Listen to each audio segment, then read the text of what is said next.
Now, you heard about that big roast that went on Netflix with Tom Brady? Right. Yeah. It was crazy, right? Obviously, we all know, Tom Brady, one of the greatest quarterbacks of all time, and all the success that he's had with the New England Patriots. And, of course, he went over to Tampa Bay and had success there as well. Now, he actually got roasted the other day, and Kevin Hart was the host of that, and they had lots of celebrities out there. Kim Kardashian was out there, Jeff Ross. So many different people came out and was roasting the great Tom Brady. Now, he took some jabs, man. Yeah. People were going at him, which was crazy because I'm actually really surprised that he actually got himself involved with it. But, he took it like a champ, and obviously everything he went through with the divorce with Gisele Bündchen, his ex-wife, obviously. It was so much fun. But I guess my question to you is, do you think that this is something that Tom should have got involved with, being a part of this, knowing everything that he went through with the divorce with the Gisele, and obviously their kids that they shared together? It was very traumatic, and he knew that they were going to be going at him about that and many other things. But do you think that was smart for him to be involved in this roast? Yeah, I definitely do. Listen, I think it was a great idea. I think it was, I don't think I'm overstating it when I say I think it was brave of him to do this and put this on live television, right? I think it says a lot about him. The roasting is a great art form of comedy. It goes back to the Friars Club, where these things typically took place behind closed doors, right? And those were done only for the members of those Friar Clubs. And I think, sometimes when you probably remember years ago when Ted Danson was in blackface, and it was a big uproar about that. Right. But then back, it was even back then, folks said, hey, listen, this is typically the stuff that goes on behind the scenes. It's comedian on comedians and stuff. So I thought what Tom did was brave, man. It was entertaining. I think there were a couple of things where the comedians used that platform to really air out some of the stuff, which is great. I think comedy at times makes us feel a little uncomfortable because there's some truth to that. Lots of truth. Absolutely. Lots of truth. So, yeah, man, kudos to him, man. I think he did an amazing job just being able to take it. Now, you go through this, and then you get your opportunity to go on stage and kind of counterpunch, right? You throw your punches back at folks, make your jokes about people.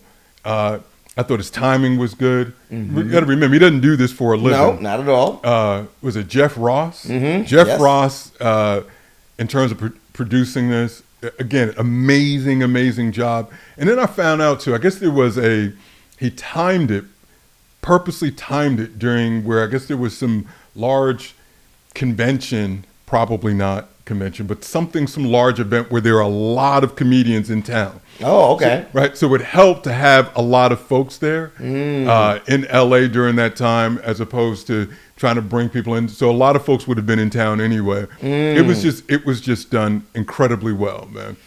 What do you think about, now you heard about Kim Kardashian was severely booed. Yep. Right? Everybody was booing her, and I don't know why. It was in her hometown of LA. You think everybody loves Kim, but apparently not. She came up there. I think she was booed so bad that Kevin Hart kind of had to help her out and say, listen, he did a great job, by the way, hosting. And listen, leave her alone, whatever. And they was booing her to the point where she was like, she looked physically embarrassed up there. But at the end, during the course of it, she was telling some well-timed jokes, even making fun of her stepfather, making so many different jokes. And she won people over. What do you think about the booing that she had to deal with? Do you think that it was well-deserved, or you think they went too far booing poor Kim K? Well, listen, I'm not... I guess I would say I'm not surprised they booed. That's not Kim's crowd, man. Like, she's not going to have the legions of sports fans, right? In that crowd, you've got sports folks, you've got tons of white males, right? You can tell by some of the jokes and things. You've got the anti-woke community. attending that. That's not Kim's crowd, right? But I doffed my cap to her because she took it, right? She recovered from it, and no, I think she did okay. Like, listen, whether someone's cracking a joke on you or whether someone's booing you, if you ain't built for it, don't show up. Right, because anything could happen. I think she responded. Well, she did okay. She's a big girl. Do you think that Tom took it too far because it was his turn to roast her? He says, "Yeah, I know that Kim was really nervous coming out here tonight. However, what she was really nervous about was leaving the kids home with her ex-husband, right, their father, their father, her father. That's right. Yeah, I don't think he went too far. Again, it was all of it was fun. All of the jokes were timed and well, and no, I think you'll see more of these because quite honestly, listen, once you have a Tom Brady do it, right, like who are you going to go to turn it down? Right, that you can't come back and say, like, Tom did this. Tom did it. Right. Maybe Jordan, but you know what I mean? Like, how many other I don't think he would ever do it. Right, he probably wouldn't. But I'm just saying, short of that, who else could turn it down? That you can say, well, I can't because of Tom Brady. 12. You know, the folks up there call him by his name. 12 did it. Right. You know what I mean? So I think there'll probably be some more. At the same time, I don't know if you'll get quite the reaction that we did for this one. It was certainly good stuff, though. But do you think there's a line that should be drawn? Because it's very interesting that Tom was a champ, and he took his lumps on his chin, and he did a great job with that. But there were so many people going against Giselle, right? They were hammering her, like making jokes about one of the worst decisions he made was getting his wife, jiu-jitsu lessons, right? Because he's jiu-jitsu teacher, took his wife, right? Although they claim that he was never, together like that before, right? But we all know, come on, please, let's keep it real.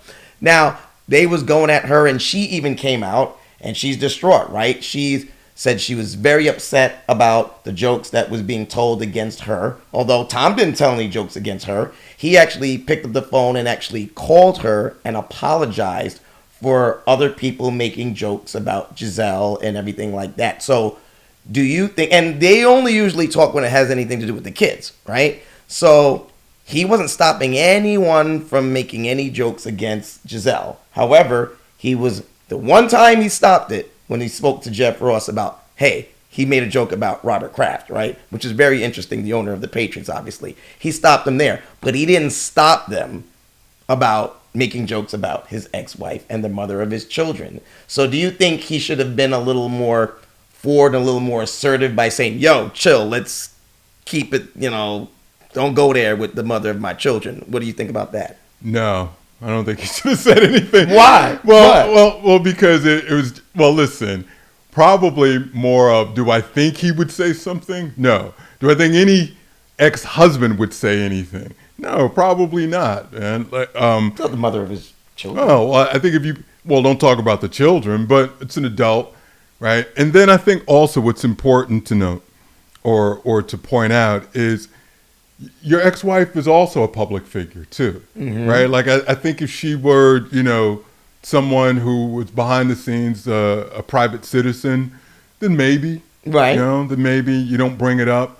But Giselle is also a public figure. She's a celebrity in her own right, right? And so is it off? Is it off limits? I don't know. Why do you think he apologized? Why do you think he called her and apologized to her for other jokes that he didn't tell? He didn't say nothing. But because you still have to live with it, right? You still have to live with that, right? I could absolutely see him doing it the way that he did, to where it was radio silence when the show's going on. After the show, hey Giselle, listen, I'm sorry, your name got kind of pulled through the mud there a little bit. Sorry that happened, but you might kind of snicker under your breath when you're saying it. It's probably a box that you just have to check. So, all right, I called, I did it, and be done. But you think he really wanted that to happen? Because he knew it was going to happen. No, well, that's my point. Right. That's my point. That's why I said your ex-wife. Your ex-wife. Like you're not. Yeah. I don't know if you're going to jump out in front of that for the ex-wife. It's like, well, Right. hey, like just let that go past you, right? Right. Just let that go past, and then afterwards, you then like, hey, you make the phone call. Hey, I'm sorry. You know what? They had no business talking about you like that. But in the back of your mind, you're just like, you know, snicker.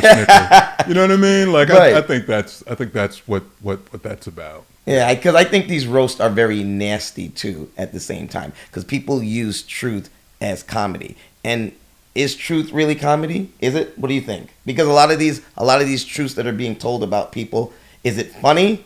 I don't know. I don't say it's really funny. I think people like to get in each other's business, and they use these roasts as a good time just to take digs that they always wanted to take digs at, right? Like, well, whether it's funny or not is subjective, but that applies to every joke, right? Every joke made. You get it, I get it, someone doesn't, what have you. I think the intent is to be funny, right?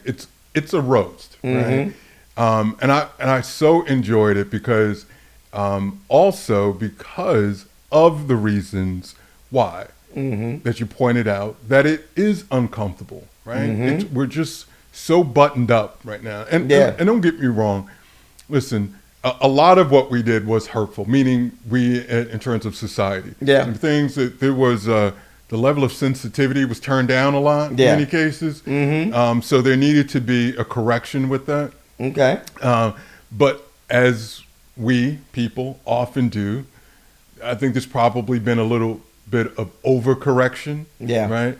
And so I think the roast was a welcomed, kind of a welcome trip back to how some of the humor and things kind of used to be. And it was, it feels at time maybe a little bit mean-spirited, but listen, if the person who's targeted, right, was fully in, was a part of the, knew some of the jokes, not all of them, but talked about how he knew some of the jokes, prepared, was a show producer, knew that I'm okay with it. Right. If Tom came out and said he was blindsided, he didn't know, he was ambushed, that would be different.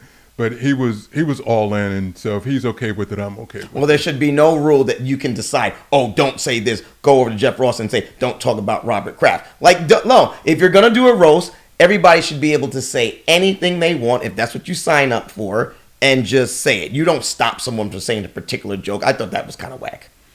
You know what I'm saying? Yeah. You know what I'm saying? I can see that. Right. I can see that. One can make the argument Bob Kraft was not the person who was the target of the jokes, right? He was just an attendee. Okay. But at the same time, you're there. You're part of Tom. You had to have known, right? Especially what he went through. Right. Right. Exactly. Right, you know he was going to get hit. Right. Just like Giselle got hit. Right. Right. So, so that's fine.